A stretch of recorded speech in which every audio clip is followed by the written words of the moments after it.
Canadian snowbirds haven't been flocking to South Florida lately. Immigration rules and tariffs have caused controversy in Canada. Florida just took a serious economic blow, and hardly anyone in major media is shining a light on it.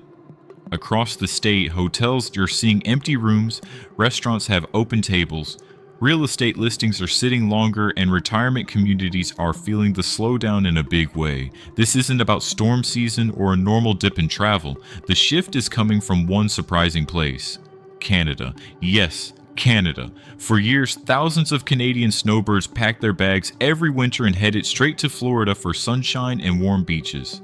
Now, many of them are staying home, and the drop in visitors is happening fast. This isn't some tiny seasonal hiccup. It's a major shakeup in one of the country's most dependable travel pipelines.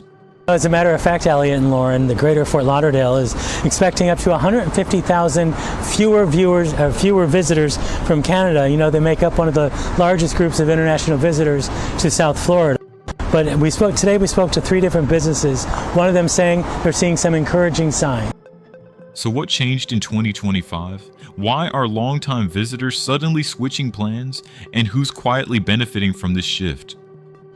We're breaking it all down. The real reasons behind the slowdown, the money trail, and the reaction that caught everyone off guard. One response in particular has people talking nonstop, and trust me, it's not what most expected. The change didn't happen overnight, but something shifted in a noticeable way. For years, many Canadians looked at Florida as their dependable winter escape. We are not seeing the visitors that normally come. The hotel's biggest missing group, Canadians. We have desperately seen a decline, and we are begging and welcoming and hoping that the Canadians... It felt easy, familiar, almost like a second home. But over the past year, that comfort level began to fade. Public conversations between the two countries grew tense, and headlines started focusing on trade disagreements and strong official statements. While much of it stayed in the realm of public discussion, the tone was enough to make some travelers pause. What once felt like a routine seasonal trip suddenly felt uncertain to many observers. Of them will tell me they just don't feel as welcome. We have seen a tremendous drop off, okay, in terms of how many Canadian buyers are looking in South Florida, be it if it's in Fort Lauderdale, Boca Raton, or Delray Beach. Even if much of the talk was symbolic, it influenced sentiment.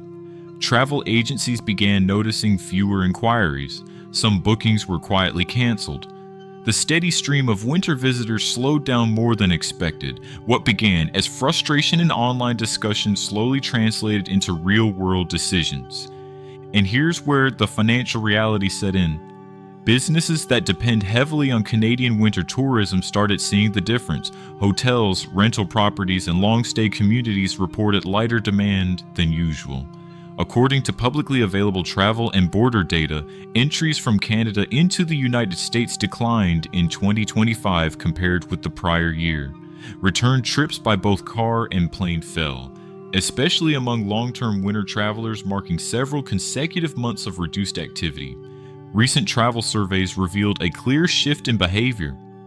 Fewer Canadians are crossing the border this winter, and many aren't locking in plans for future seasons either.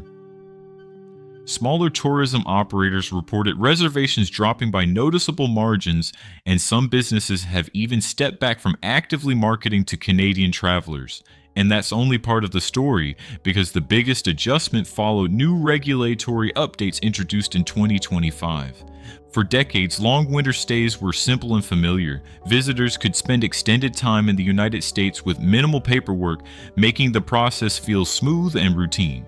This year, however, updated entry guidelines changed that experience. Canadians planning to remain in the country for more than 30 days are now required to complete additional registration steps and secure documentation confirming their stay. This was not viewed as a small procedural tweak. For many long-term visitors, it added layers of planning and extra steps that didn't exist before. Some retirees shared in public forums that the new system felt formal and distant. A few even said things like, "It feels like we're being treated like foreigners, not guests." That sentiment began circulating widely online. Travel data reflects the reaction. Extended stays declined and repeat bookings slowed. Then came the financial reality that caught many off guard. The Canadian dollar weakened against the US dollar, making everyday expenses, from groceries to rent and property costs, noticeably higher for visitors managing fixed budgets. For many, it wasn't just a minor inconvenience, it became a serious cost consideration that changed their winter plans altogether. Florida's tourism industry didn't waste time reacting to the slowdown. Property managers, condo associations, and local business owners began comparing notes, and the pattern was hard to ignore. Units that were usually reserved months in advance were still available deep into peak season. Restaurant owners reported lighter lunch crowds. Even seasonal event bookings looked thinner than expected. Real estate felt the shift too. Agents who once relied on steady winter interest from Canadian buyers noticed fewer inquiries and slower follow-ups.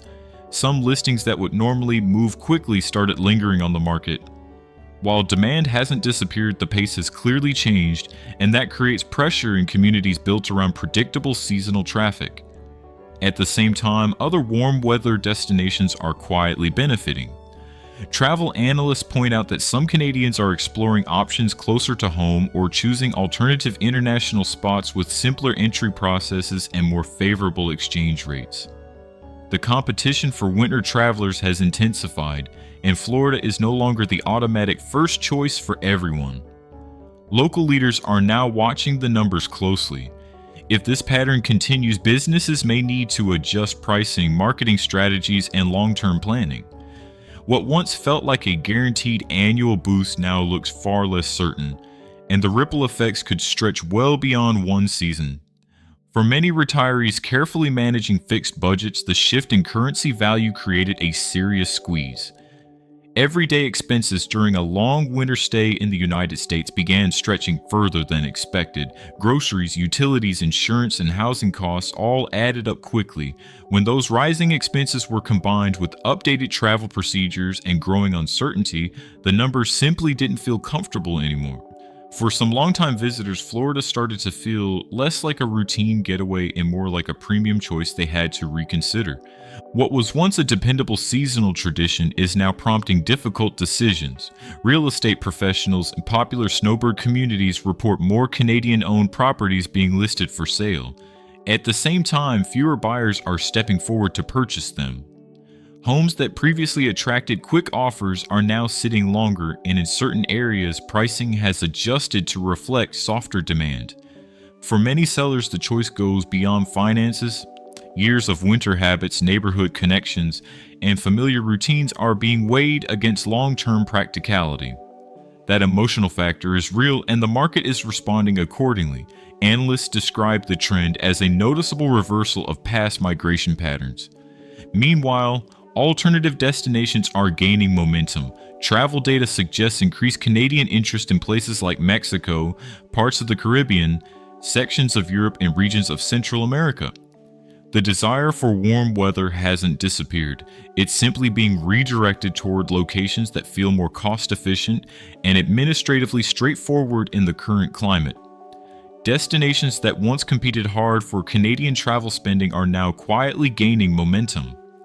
Warm weather alone isn't the only draw anymore. Simpler entry processes, smoother long-term stay options, and clearer cost expectations are becoming the deciding factors. For many winter travelers, that combination feels more predictable and easier to manage. And as those choices shift, Florida is feeling the impact in a serious way. This isn't just about one group of visitors changing plans.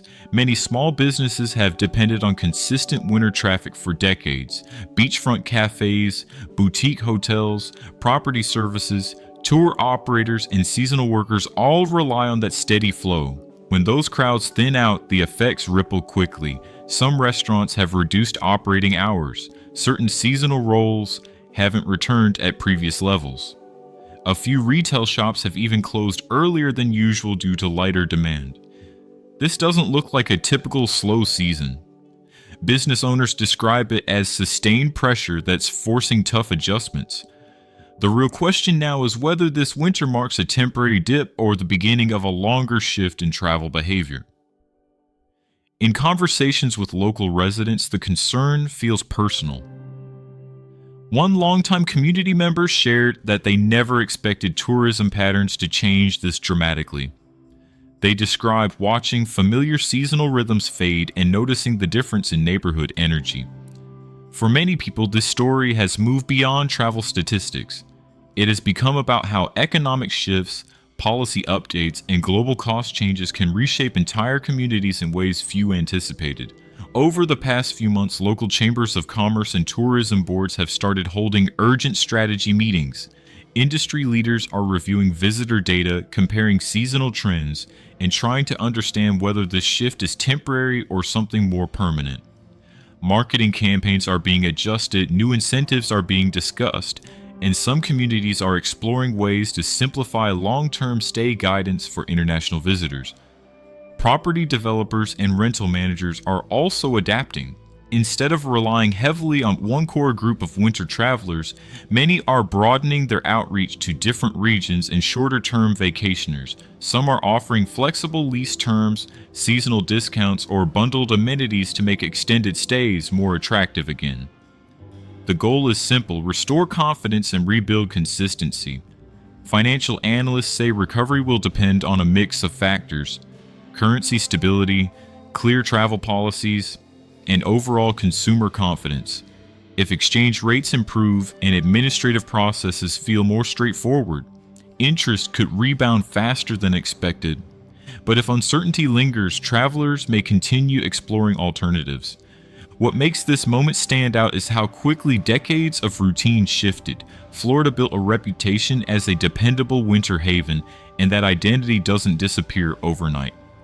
The coming seasons will reveal whether this is a short-term adjustment or a long-term transformation in where and how people choose to spend their winters.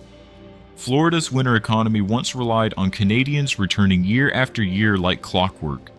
That steady rhythm brought full condos, busy restaurants, and packed community events. Now, bookings are lighter, visitor numbers are lower, and long-standing seasonal patterns are being reconsidered. What used to feel automatic now feels uncertain, and the snowbird tradition may be entering a whole new phase. This story is still unfolding. Travel behavior is shifting, financial pressures are influencing decisions, and global dynamics are quietly shaping where people choose to spend their winters. Florida isn't disappearing from the map, but the landscape of its winter market could look very different moving forward. Communities that once counted on predictability are now preparing for change. If this breakdown gave you a new perspective on how economic shifts impact everyday communities, tap like and subscribe for more updates. Drop your thoughts below.